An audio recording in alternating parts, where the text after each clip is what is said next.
Bonjour à toutes et à tous, bienvenue dans ce nouvel épisode d'Avenir. J'ai l'honneur aujourd'hui de recevoir Nicolas Todo sur notre podcast. Bonjour Bonjour. Nicolas. Comment est-ce que tu vas déjà?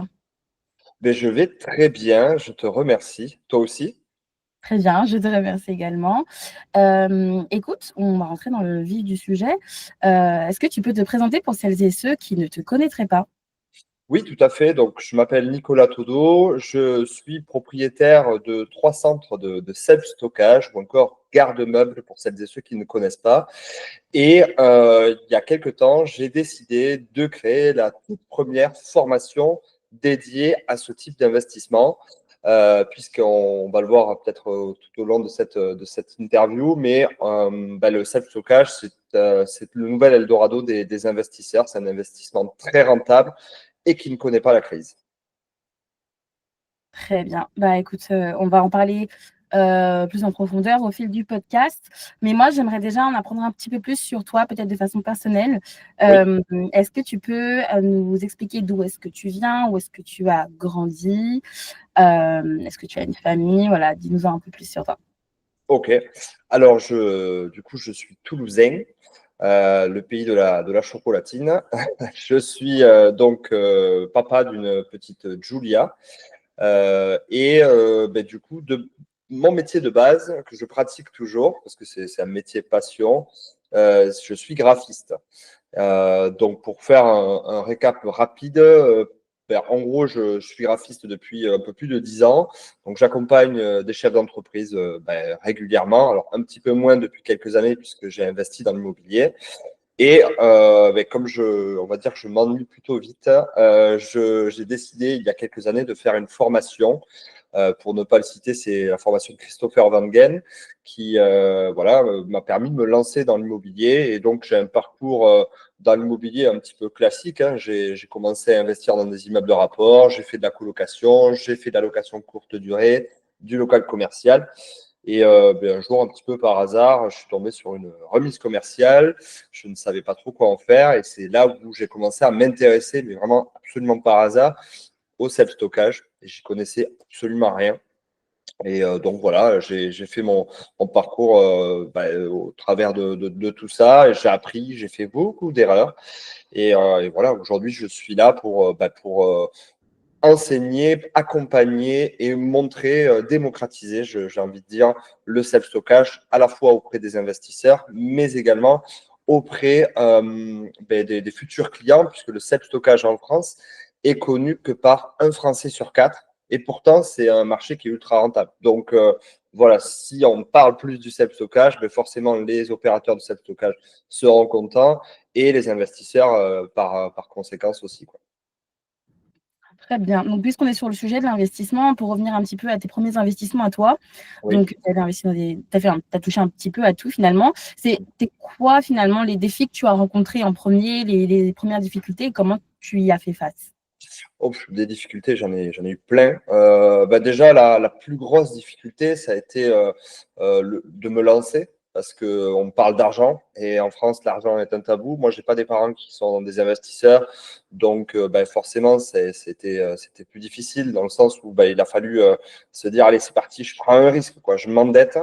Donc ça, voilà, ça a été le défi le plus difficile, en tout cas au démarrage, que je regrette absolument pas aujourd'hui. D'ailleurs, j'invite les gens qui hésitent encore à se lancer, mais attention à se lancer intelligemment. Et ça, c'est très important. En fait, on voit et on communique beaucoup trop sur la facilité à l'heure actuelle. C'est facile de faire le premier million, c'est facile d'investir dans l'immobilier, etc., etc. Moi, je suis pas du tout comme ça. Je suis désolé, rien n'est facile dans ma vie. Et j'ai envie même de dire que plus c'est difficile, plus le résultat en vaut la peine. Donc voilà, il y a rien de facile. Il faut juste faire les choses correctement, prendre le temps aussi, parce que même chose, un de mes combats, c'est de montrer que voilà, la majeure partie des gens veulent aller très très vite à l'heure actuelle. Tout est facile et en plus ça va vite. Donc non, on prend le temps de faire les choses.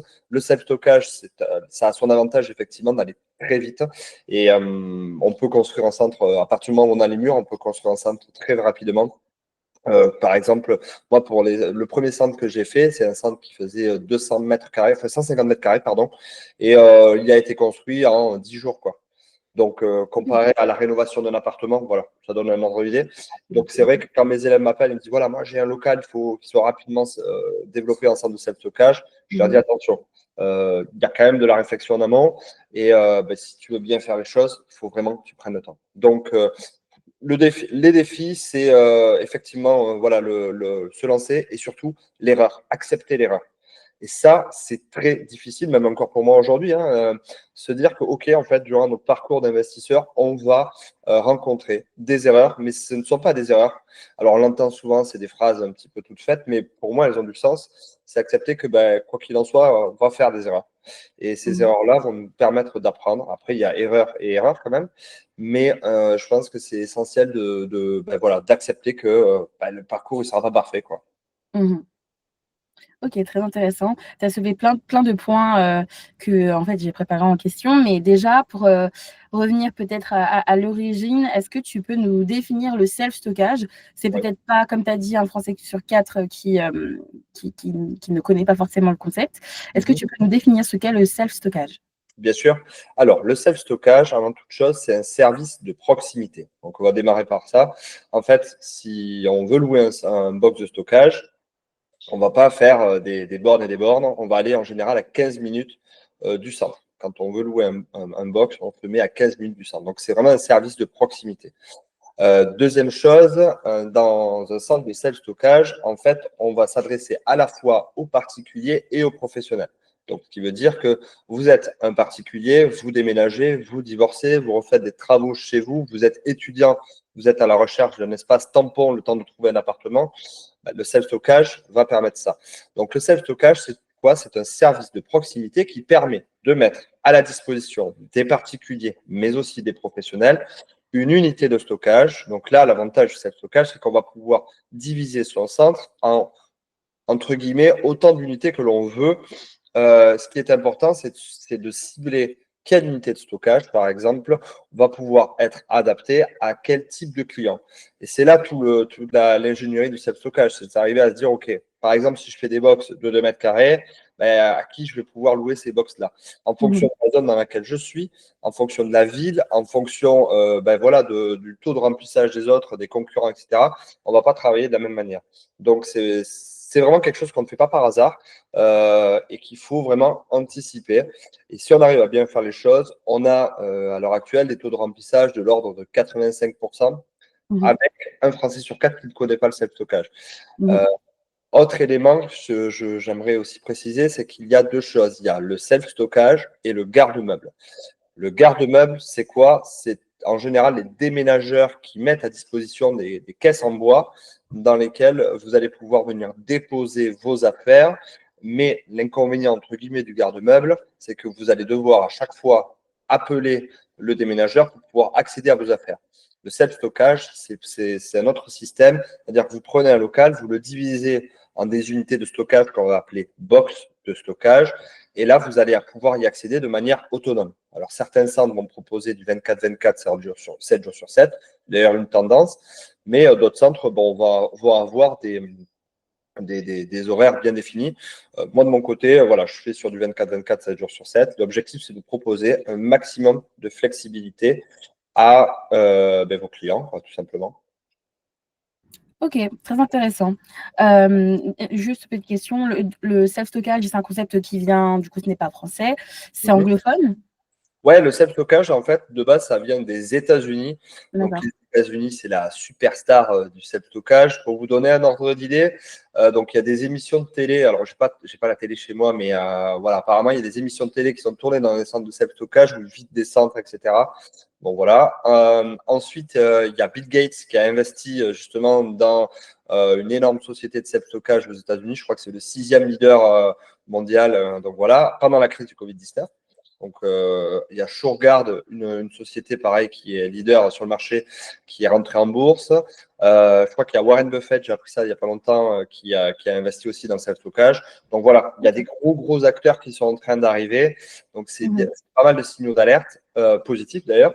Et donc du coup, Donc, du coup, ouais, c'est les États-Unis qui sont les leaders et moi, je m'en inspire énormément. Je trouve ils ont pas mal de bonnes choses. Il y a des choses à prendre, des choses à laisser d'ailleurs, hein. Ils ne fonctionnent pas entièrement pareil que nous, mais ouais, ça vient des États-Unis. Ok, très intéressant. Euh, quels sont pour toi les avantages? Alors, peut-être d'abord, on va parler de la typologie de clients pour être assez précis, pardon. Donc, tu parlais de particuliers et de professionnels. Ma question va peut-être plus s'axer sur les professionnels. Quels sont les avantages aujourd'hui du self-stockage pour les professionnels? Et si tu veux peut-être prendre des exemples de secteurs en particulier, nous, l'immobilier nous intéresse pas mal, donc si aussi tu peux nous en parler. Ouais, bien sûr. Ben, en fait, d'ailleurs, c'est une très bonne question. Donc, il faut savoir déjà que le self-stockage, de manière générale, en tout cas en France, mais c'est un peu pareil partout en Europe, hein, le self-stockage représente donc 70% de particuliers et 30% de professionnels. Les Ok. professionnels, quels sont-ils? Il va y avoir essentiellement des professions libérales, donc comme des avocats, des architectes qui vont devoir stocker leurs archives. Parce qu'en fait, ils vont vouloir rationaliser leurs espaces de travail. C'est vrai qu'un avocat, bon, ma femme est avocate, donc je connais un peu la situation, mais ils stockent du papier, il y en a pas mal, même si on est à l'heure de la dématérialisation, bon, il y a quand même pas mal d'archives. Et c'est vrai qu'entasser les archives dans un bureau, au bout d'un certain nombre d'années d'exercice, bon, ben, ça fait vite beaucoup de papier. Donc, mais qu'est-ce qu'ils font? Ils optimisent leur espace de travail, ils louent un espace adapté au mètre carré près, hein, adapté à leurs besoins. Et derrière, ils peuvent avoir un espace de travail, en tout cas, dans lequel ils respirent un peu mieux. Il faut savoir que ce sont des professions, les professions libérales, où ils ont des obligations d'archivage un certain nombre d'années. Ensuite, il va y avoir également les commerçants. Je prends le cas, moi, par exemple, d'une cave à vin ou d'un restaurant qui ben, va accumuler du stock, mais il n'a pas forcément l'espace nécessaire pour pouvoir stocker ses affaires. Et donc, du coup, ben, pareil, il va venir stocker dans un espace tampon ses biens et récupérer quand il en a besoin 24 heures sur 24, 7 jours sur 7. Donc, il est complètement libre et ça lui fait juste un espace complémentaire qu'il n'a pas forcément avec son espace commercial, quoi.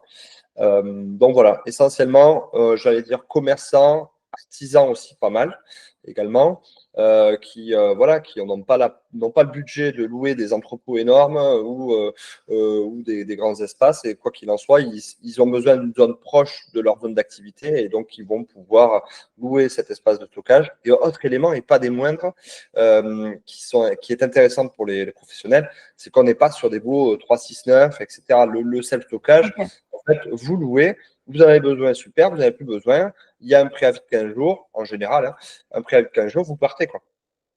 Donc, c'est vraiment ultra flexible et c'est zéro prise de risque, entre guillemets.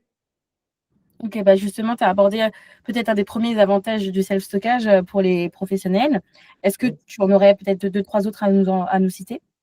Bah, le prix, mine de rien, le prix en est un, c'est-à-dire que, étant donné que vous louez vraiment la surface dont vous avez besoin, bah, vous allez pouvoir optimiser votre box par rapport à vos besoins. Je vous donne un exemple. Vous achetez enfin, vous louez, pardon, un local de 100 mètres carrés.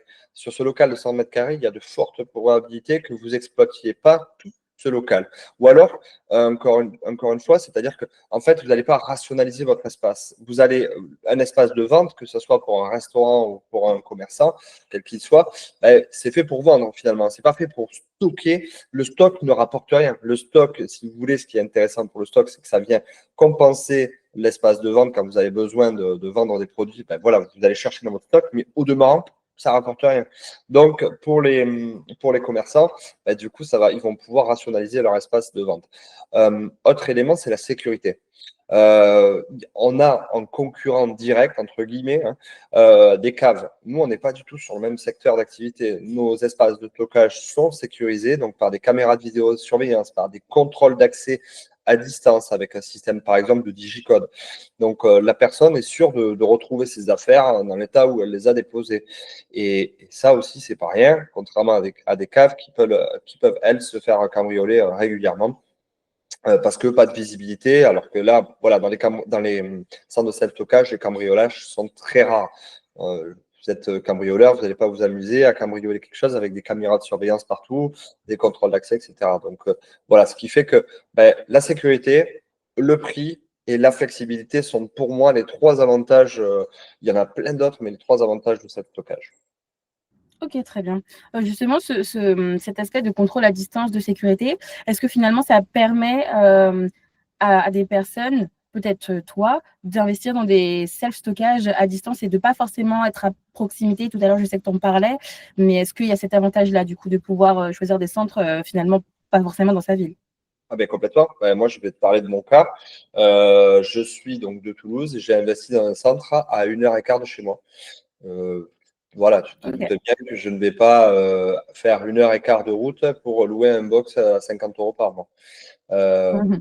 du coup, voilà, en fait, c'est très simple. Le locataire m'appelle, on valide ensemble son besoin, je lui envoie un contrat qui signe à distance. À la suite de ça, donc, il règle la facture au prorata et je lui donne les accès. Quand il a besoin du box, il a son code, il rentre quand il veut, et quand il n'en a plus besoin, il m'appelle pour me dire voilà, je veux rendre le box et ça s'arrête là. OK, très bien, très Donc, intéressant. on peut tout à fait, pardon, on peut tout à fait optimiser, automatiser, pardon, le centre. Et ça, c'est carrément hyper intéressant. Ça veut dire que vous n'êtes pas obligé de rester dans votre ville pour investir. Voilà, moi, c'est d'ailleurs l'objectif à terme, hein, c'est d'aller chercher, continuer à aller développer des villes, pas forcément aux alentours. Je pourrais très bien investir dans le nord de la France sans problème, quoi. C'est déjà vu, je ne serais pas le premier à le faire, quoi. Mmh. OK, très bien. Hem, Tu as parlé un petit peu de comment tu gérais, tout ce stockage. Est-ce que tu peux nous parler peut-être plus en détail de la gestion de tes centres de self-stockage et peut-être aussi ce que tu conseilles? Combien de temps est-ce que tu y alloues? À la journée, à la semaine? Comment est-ce Ouais. que tu gères ça? Alors, à l'instant T, je dispose de 91 locataires à travers mes trois centres et je le dis souvent, mais ça me prend franchement pas plus d'1 heure par semaine. En fait, très simplement, ben, le temps que ça me prend, c'est regarder si mes locataires m'ont payé, relancer si besoin est, et m'occuper des appels téléphoniques avec les locataires qui souhaitent louer un box. Je sais pas plus.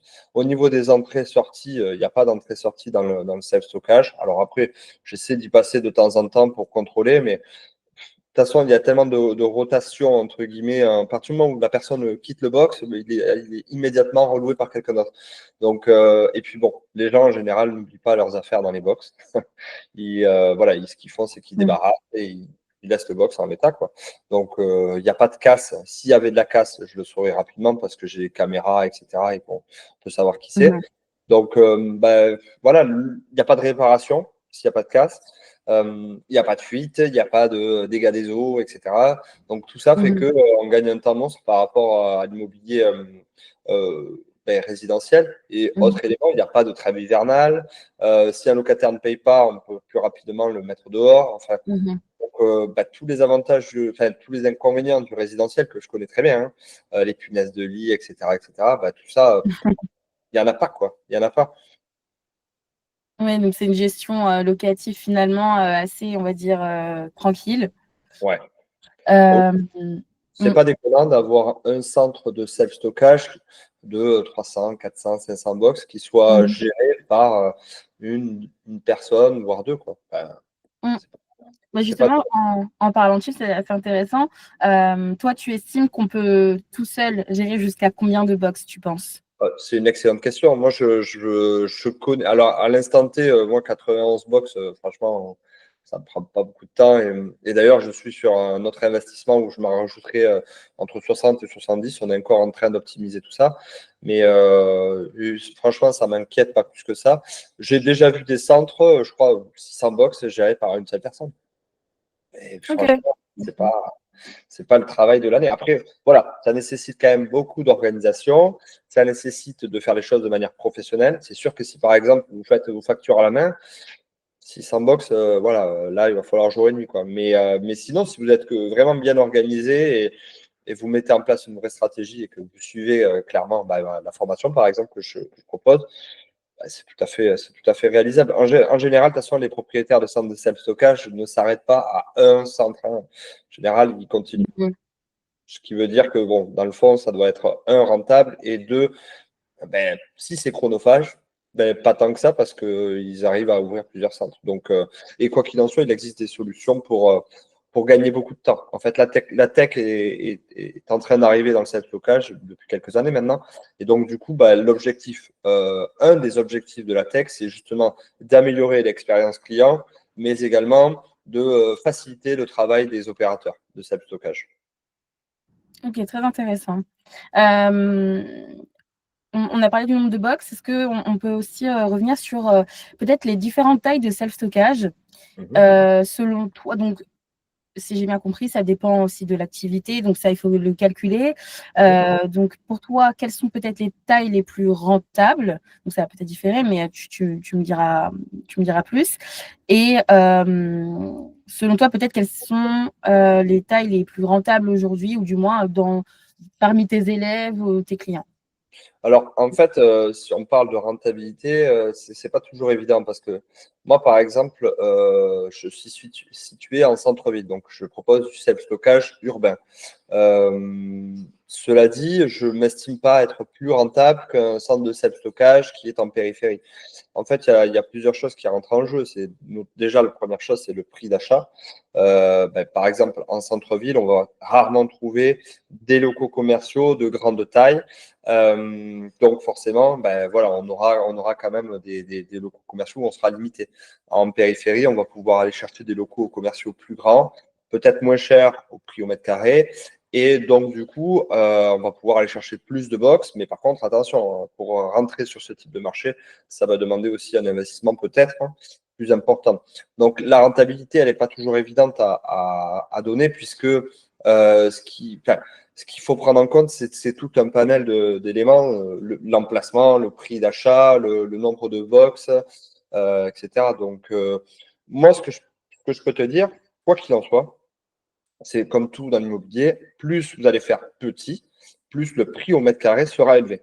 Donc, vous allez me dire, ouais, mais on n'a qu'à faire des box tout petits et puis on sera ultra rentable. Ouais, mais non, c'est pas si facile parce que si vous faites des box tout petits, après, il faut derrière, s'ils ne sont pas loués, ça n'a aucun sens. Donc, des fois, il vaut mieux maximiser et faire des box plus grands que vous allez louer plus longtemps que de s'amuser à faire plein de box petits et finalement ne pas pouvoir les louer. Donc, il faut vraiment, encore une fois, j'insiste, s'adapter à la clientèle des centres, quoi. OK, très intéressant. Et comment est-ce que ça se passe du coup, l'aménagement d'un centre? Peut-être, commencer par, comment est-ce que tu trouves les locaux? Mhm. Quels conseils tu donnes pour trouver le local idéal? Et ensuite peut-être nous parler de l'aménagement. Alors, première chose, pour trouver, il faut savoir ce qu'on cherche. Moi, pendant très longtemps, je cherchais sans savoir ce que je voulais trouver.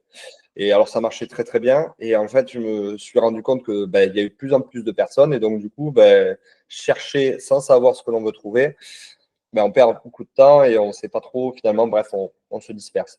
Donc, moi, le premier conseil que je donnerais, c'est ben, déjà alors, se renseigner, aller chercher de l'information. Donc, moi, par l'intermédiaire, par exemple, de ma chaîne, je donne plein d'informations gratuites, hein, où je partage toutes mes connaissances sur le self-stockage, mais pas que, hein, j'ai d'autres intervenants qui parlent avec moi.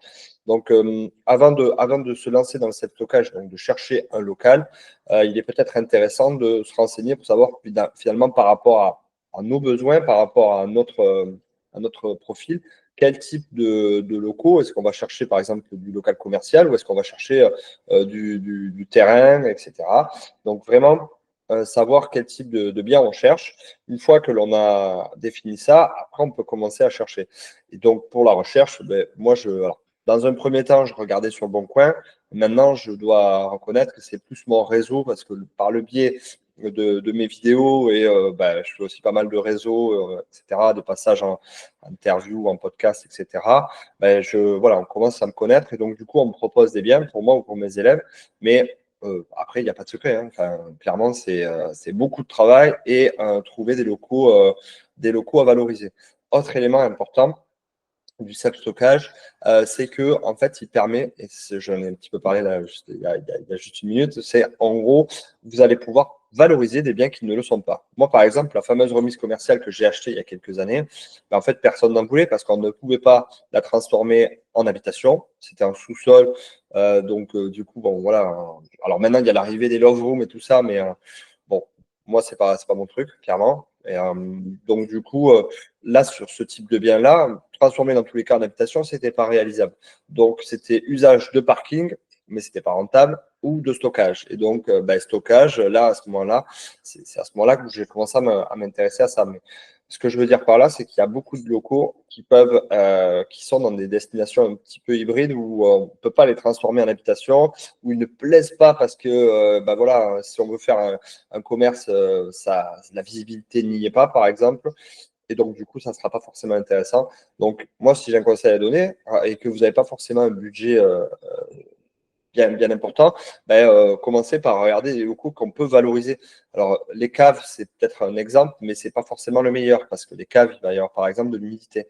Quoi qu'il en soit, voilà, il existe beaucoup de locaux que l'on peut valoriser et qui ne sont pas dans la cible des investisseurs à l'heure actuelle. Et je le vois, moi, à travers mes élèves, quand ils commencent à faire des recherches, en fait, finalement, ça se trouve plutôt facilement. En tout cas, moi, je trouve plus facilement qu'un appart ou qu'une maison sur laquelle vous allez pouvoir faire de la renta à l'heure actuelle. Ok, très intéressant. On va peut-être parler aussi du coup de ta formation. Donc, tu es aujourd'hui le premier formateur de self-stockage en France. Est-ce que Ouais. tu peux, donc peut-être avant, quand est-ce que tu as, toi, décidé d'en faire une formation? À quel moment tu t'es dit, OK, là, il faut que je transmette mes connaissances et que j'oriente peut-être plus de personnes vers ce secteur-là? Euh, alors, plusieurs éléments. Déjà, bon, le fait d'être papa, je me rends compte que transmettre, c'est ce qui est peut-être le plus important dans cette vie. On n'est que Mhm. de passage. Et donc, du coup, alors c'est sûr que ça ne va pas dans le même sens que mes confrères qui voilà, ne souhaitaient pas forcément que je transmette ça. Alors, pas tous, hein, mais voilà, j'ai essuyé quelques critiques, entre guillemets. Donc, bah, voilà, moi, l'idée principale, c'est de venir euh, partager mes connaissances. Donc, j'ai décidé de créer cette formation finalement il y a très peu de temps, hein. Je crois que c'était il y a, allez, un peu moins d'un an, quoi. Mais en fait, je ne voulais pas la faire toute seule. Parce qu'encore une fois, je ne vais pas me positionner comme un concepteur de box, je ne vais pas me positionner comme un assureur, comme un éditeur de logiciels de gestion à destination des centres de self-stockage. Bref, en fait, moi, ce que j'ai voulu faire, c'est donner la parole à des professionnels du self-stockage qui acceptaient de me suivre et qui était dans la même démarche que moi. Donc, finalement, moi, la vraie démarche, j'en ai deux, en fait. La première, c'est partager. Partager mes connaissances et ne pas faire mon petit truc de mon côté. C'est pas ma façon d'être et je ne veux pas être comme ça.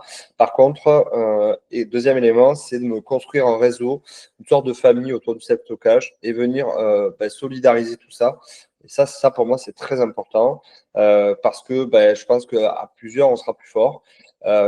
Et à plusieurs aussi, hein, on peut créer vachement plus d'histoires, voilà, enfin, en tout cas, on peut créer, je crois vraiment à la synergie, et donc du coup, il y a quelque chose à faire à plusieurs dans tous les cas. Ok. À qui est-ce que tu proposes ta formation aujourd'hui? Puisque tu parlais du fait que c'était un 70-30 en termes de répartition entre particuliers et professionnels. Est-ce que toi, tu cibles peut-être plus l'un que l'autre? Comment est-ce que tu cibles aujourd'hui tes clients? En fait, très simplement, moi, ma démarche première, c'est de faire des vidéos sur YouTube. Donc du coup, je fais une vidéo par semaine sur YouTube. J'écris aussi des articles sur LinkedIn. J'essaie de partager ça aussi dans les podcasts, des interviews. Et après, cibler mes clients, en fait, ça, j'ai envie de dire, ça cible plutôt tout seul. C'est-à-dire que je cible des investisseurs. Après, te dire quel type de client, c'est très simple, hein. En général, c'est quand même des clients qui ont un peu d'expérience dans l'immobilier. Ce sont des marchands de biens, ce sont des gens qui ont déjà fait des premières opérations et donc ils connaissent l'immobilier. Alors pourquoi? Je crois comprendre que c'est quand même un investissement qui est exotique, qui est atypique et voilà, qui fait un peu peur, en tout cas comme il n'y a pas assez de personnes qui en parlent, forcément on se dit, attends, est-ce qu'il n'est pas un peu fou l'autre à parler de self-stockage? Est-ce que c'est vrai ce qu'il dit, etc. Donc, dans l'idée, c'est quand même des marchands de biens. Après, d'un point de vue des budgets, alors ça serait mentir que de dire que c'est pas des marchands de biens avec beaucoup de budget, c'est faux. En général, ils ont quand même beaucoup de budget. Mais j'ai aussi dans mes premiers élèves des investisseurs qui étaient comme moi à l'époque, donc qui n'avaient pas un budget incroyable et pourtant bah, qui sont en train d'ouvrir leur premier centre. Et franchement, s'ils écoutent cette vidéo, ils se reconnaîtront. Je leur ferai parler. Mais voilà, tout simplement pour dire que finalement, le self-stockage, ça ne s'adresse pas uniquement qu'à des millionnaires. Hein. Mhm. Ne l'était pas quand j'ai commencé, donc c'est pas du tout, voilà, c'est pas du tout accessible uniquement qu'à des personnes qui ont 1 million d'euros en poche, hein, donc ou qui ont des millions d'appartements, je ne sais guère. Voilà, ce qui est important, c'est vraiment de dire que ça s'adresse à tout le monde. Après, on adapte le budget par rapport à son profil, quoi. Donc, bon, voilà. Ok, c'est intéressant ça. Mm. Peut-être plus, on va se tourner un peu plus vers le futur ou des projets à venir. Est-ce que toi, tu as peut-être en cours d'autres centres ou d'autres locaux de self-stockage que tu souhaiterais acquérir Ouais, pour bien des sûr. occasions à Moi, venir? là, je travaille sur l'acquisition d'un autre local sur Toulouse, qui sera enfin, un peu plus grand, mais c'est pareil, c'est un centre de self-stockage urbain. Et après, bah, j'ai pour projet aussi d'aller investir avec mes élèves. Hein. Donc, Ok. voilà, l'idée, c'est encore une fois de se regrouper, de faire des opérations ensemble. Je ne suis pas du tout fermé, et ça à travers toute la France. Je suis absolument pas fermé à l'idée. Et c'est même d'ailleurs ce qui m'est souvent proposé, c'est-à-dire que bah, souvent les marchands de biens, ils ont le financement et pas forcément le temps. Et moi, du coup, avec mes compétences, bah, c'est voilà, c'est vrai que ça leur plaît pas mal, et je suis à l'heure actuelle capable d'accompagner des investisseurs dans l'ouverture de leur centre. Parce que bah, j'ai tous les partenaires avec moi et bah, aussi j'ai une certaine crédibilité sur le marché, quoi. Ok, très bien. Donc, à part le self-stockage, est-ce que tu as peut-être d'autres investissements en cours? Est-ce que tu investis toujours dans des immeubles de rapport, dans la location courte durée? Alors, absolument pas. Enfin, là, cette année, j'en ai pas fait. J'ai fait un Airbnb deux Airbnb l'année dernière. Mais pour l'instant, non, je me concentre uniquement. Ben, alors, c'est vrai que la formation me prend beaucoup de temps. La partie accompagnement là, est en train de se déclencher. Hein. Comme je le disais, j'ai commencé à commercialiser la formation moi, en début septembre. Donc, Oui, avant c'est ça, voilà. Ouais, voilà, avant ça, je n'avais personne. Je construisais mon offre, ma formation. Et donc, du coup, ben, voilà, ça commence à se déclencher. J'enchaîne quelques rendez-vous. J'ai des partenariats qui sont en train de se créer aussi. Donc, voilà, je peux pas, honnêtement, je peux pas tout faire. Et puis, je crois aussi que chaque chose en son temps, comme je disais au début. vrai. Pour l'instant, je me concentre sur le self-stockage. Et après, voilà, s'il y a d'autres opérations qui viennent, ça, je suis pas fermé. Mais en l'état, je priorise. Ok, très bien.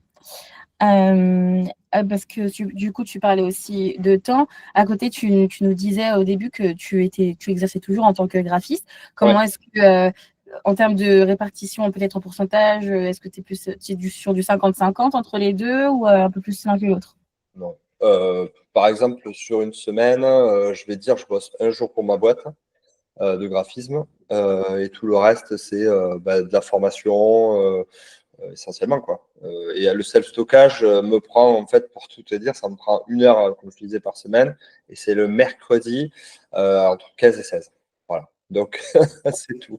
Donc, c'est à ce moment-là que je travaille sur le self-stockage. Après, ben, j'ai les centres qui sont pleins, donc pour l'instant, je n'ai pas besoin de faire de démarchage ou quoi que ce soit. Enfin, de démarchage, c'est pas la démarchage, mais en gros, de répondre au téléphone parce que, ben, voilà, il n'y a plus besoin de faire de publicité ou quoi que ce soit.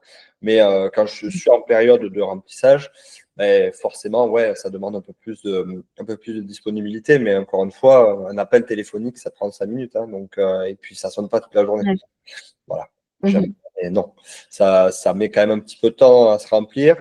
Et donc, du coup, franchement, on peut le faire. Hein. Moi, bah, après, peut-être que je suis peut-être un peu hyperactif, et encore que, enfin, je le vois à travers mes élèves, ils s'en sortent très bien aussi, quoi.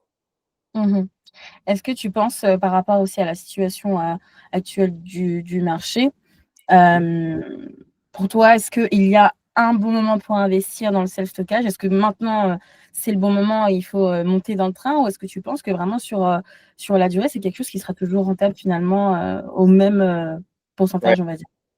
Alors, c'est vrai que les investisseurs, youtubeurs, machin, disent il n'y a pas de bon, enfin, il n'y a pas de bon moment. En fait, le meilleur moment, c'est dès que possible.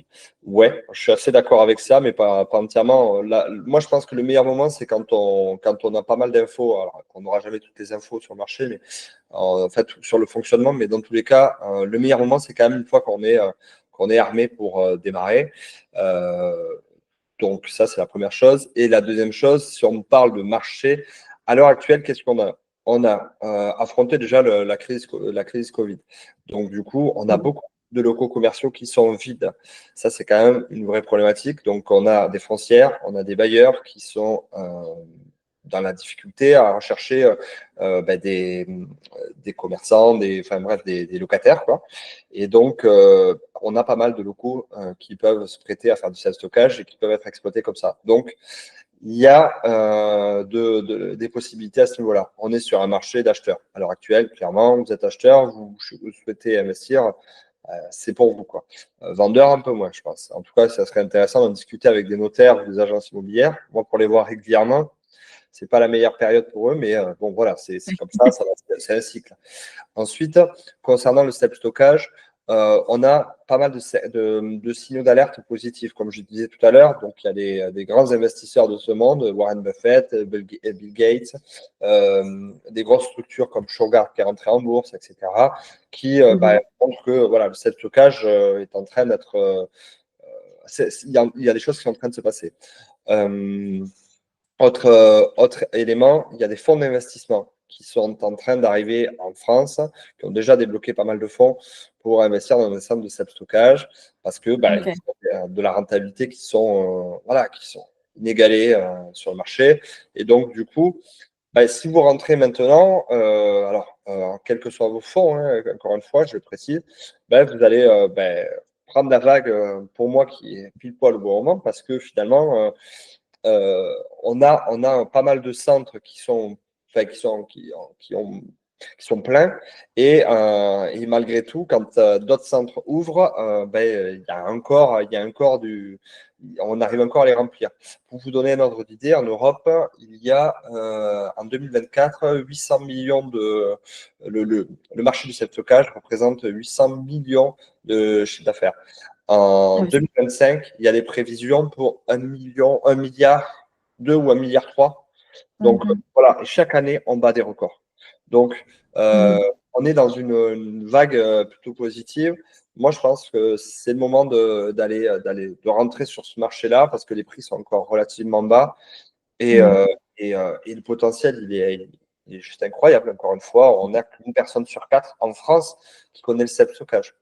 Voilà. Et l'Angleterre est le leader en Europe. L'Angleterre est un pays beaucoup plus petit que la France et ils ont des zones de self-stockage, mais 3 fois plus grandes Ok. euh, que la France. Donc voilà, tout ça fait que oui, il y a du potentiel. Il y a du Mhm, potentiel. Ce n'est pas moi qui le dis, ce sont les grands du self-stockage qui continuent à investir. Croyez-moi, s'ils continuent à investir, c'est que il y a du business à faire, quoi. mhm. Après, voilà, ça nécessite de bien faire les choses pour valoriser correctement son centre. Moi, quand je vois des centres s'ouvrir avec de l'OSB, donc les panneaux en bois là, ou en placo, là, je me pose de vraies questions. Ouais. Voilà. Il faut quand même prendre en compte cette notion, la notion incendie, la notion d'aménagement, et pas faire les choses à l'arrache, quoi. Ça, c'est obligatoire pour moi. Et avec ce que tu viens d'expliquer, est-ce que tu penses que la répartition particulier entreprise dans les investisseurs va peut-être se renverser ou pas? Pas forcément. Franchement, moi, je crois que de toute façon, dans tous les cas, les entreprises ont quand même beaucoup plus de fonds que les particuliers. Donc, quand on a des fonds d'investissement qui rentrent en jeu, là, ça, on parle de centaines de millions d'euros, voire plus. Donc, du coup, non, je pense que dans tous les cas, les entreprises continueront à investir. Et dans tous les cas, je veux dire aussi une chose importante, c'est que quand on veut faire du self-stockage, il faut créer une société. C'est alors absolument pas obligatoire, mais moi je ne l'ai pas fait la première fois, par exemple. Franchement, quand les impôts passent, on s'en rappelle. Donc, du coup, conseil, voilà, dans tous les cas, il faudra toujours être, voilà, je le dis entre guillemets, mais faudra être en entreprise. Je le conseille véritablement pour bien faire les choses. Donc, il faudra créer une entreprise pour faire du self-stockage, quoi. Mhm. Ok, je vois. Très bien. Écoute, comme on arrive à la fin du podcast, j'ai un petit rituel maintenant que je fais avec mes invités et donc Mhm. tu ne vas pas y échapper. Rien de fou, mais c'est un petit jeu sur le thème de l'immobilier, sur tu préfères. Donc, je vais te poser Ouais, des questions sur deux ok. choix. Tu me dis lequel tu préfères. Tu peux bien évidemment développer les réponses et si parfois tu n'arrives pas à faire de choix, c'est tout à fait compréhensible aussi. Est-ce que tu préfères travailler Mhm. principalement avec des agences immobilières indépendantes ou avec des grands réseaux? Ah, les indépendants, moi, de base. Je Ok, suis indépendant. Donc, ok. Très bien. Est-ce que tu préfères accompagner des agents dans la location de biens résidentiels ou bien dans la vente de biens immobiliers? C'est une bonne question, ça. En fait, c'est pas du tout les mêmes problématiques. Donc, je ne saurais pas dire, mais ouais, la location de biens résidentiels. Pourquoi pas? Ok, Ouais. ok. Pour toi, est-ce que tu préfères soutenir des agences locales ou bien développer des partenariats avec des groupes immobiliers nationaux? Ah, les agences locales. Ok. Toujours pas. Alors, tu préfères te concentrer sur le marché de l'immobilier locatif ou le marché de l'immobilier commercial?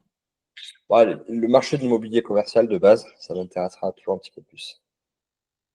Ok, très bien. Est-ce que tu préfères gérer une petite équipe spécialisée ou une grande équipe polyvalente? Ah, euh, ouais, petite équipe spécialisée. Ok. Tchou, tchou, tchou. Peut-être, ouais, dernière question. Est-ce que tu préfères investir, par exemple pour ta formation, dans de nouvelles fonctionnalités ou avoir une expansion à l'international? Ah, je préfère investir dans de nouvelles fonctionnalités OK. pour l'instant. Et bah, c'était ma dernière question. Est-ce que tu pourrais peut-être pour clôturer, ce podcast en beauté, nous dire qu'est-ce que tu, souhaiterais peut-être pour le marché du self-stockage à l'avenir et toi tes objectifs, quels sont-ils en tant que formateur ou en tant que professionnel investisseur? Alors, ben, ce que je souhaite à travers ma formation sur le self-stockage, c'est de mettre en avant, continuer à démocratiser le self-stockage, continuer à accompagner un maximum de personnes dans l'ouverture de leur centre voilà, continuer à développer le self-stockage, enfin, j'aimerais être le porte-parole du self-stockage en France. Alors, je sais que c'est peut-être un petit peu ambitieux et absolument pas orgueilleux, c'est pas du tout ma manière d'être. Mais l'idée, c'est de continuer à faire connaître ce marché, cette solution-là, que ce soit à travers les professionnels ou les particuliers. Pour moi, c'est la même chose. Mais voilà, ouais, continuer à faire en sorte que le self-stockage se développe en France. OK. Mais écoute, c'est tout ce qu'on te souhaite. En tout cas, merci beaucoup Nicolas. J'ai passé un super moment, c'était super Ouais, enrichissant. J'ai adoré en apprendre, beaucoup sur le self-stockage, et puis on te souhaite tout le meilleur, pour la suite. merci beaucoup, Vanna. Merci.